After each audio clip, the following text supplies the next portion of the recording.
what first inspired you to get involved with Influence the Choice, and what personally drew you to this work? Well, I think what first inspired me was I spent 16 years on the Issaquah School Board. And, we look at data a lot. And so some of the data that I was interested in is our graduation rate. Now, we have very few students that don't graduate, but I'm curious, and I still don't have all the answers around whether or not substance use impacted students' ability to graduate on time or be successful in school. And so that's kind of what drew me to this work. I started as a board member on ITC, so on the Influence of Choice board, and eventually became the executive director 3.5 years ago. That's amazing. Thank you so much. Could you tell us a little about your role in the program? What does your involvement usually look like?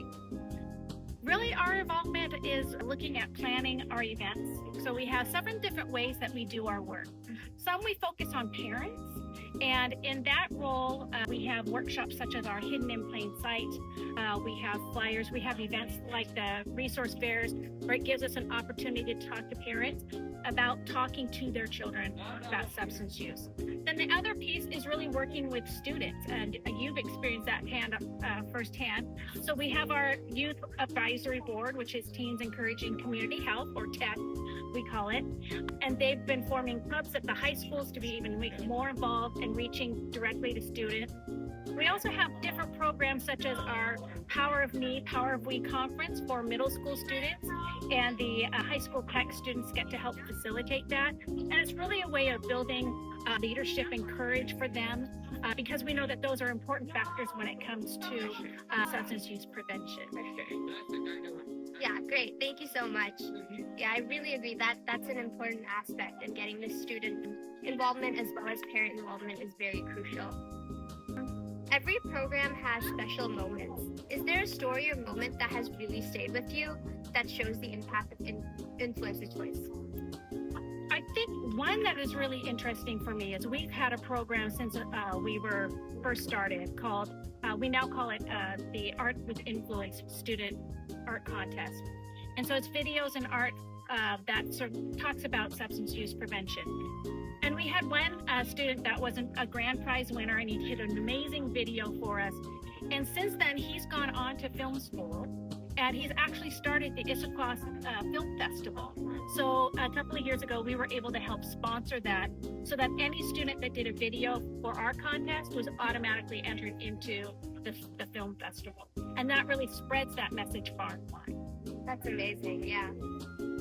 From your perspective, what's the biggest impact you see on the youth who participate, and how does that ripple into the broader community?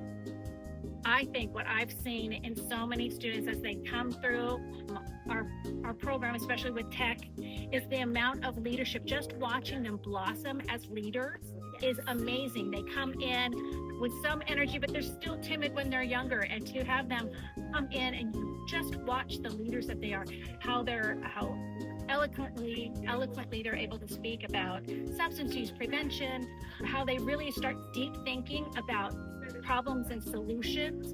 And to me, I think that's the greatest impact, because they'll be able to carry that message onto the college that they go to, because substance use is a problem in college as well. And then they'll be able to carry that on for a lifetime. All of those skills that they're building to be able to be a leader, be strong, stand up for themselves, and then stand up for others and advocate. I think that's great. For sure. And then the last question is, what message would you like to share with supporters, volunteers, or even young people who are hearing about Influence the Choice for the first time? I would say that I think we do amazing work. The numbers speak for themselves. When ITC first started, 12th grade 30-day usage of alcohol was at about 43%. In the last Healthy Youth survey, that was 13%. And if you take the aggregate of all the students that take that survey from 6th grade to 12th grade, 95% of our students don't drink. And I think people would be really surprised by that. And I think it's that impact. But the problem is you have to keep doing the work. If we stop now, the generations coming up aren't going to hear that same messaging. And so really, we need support to be able to keep doing what we're doing today. Okay, great. Thank you so much for your time today. Thank you.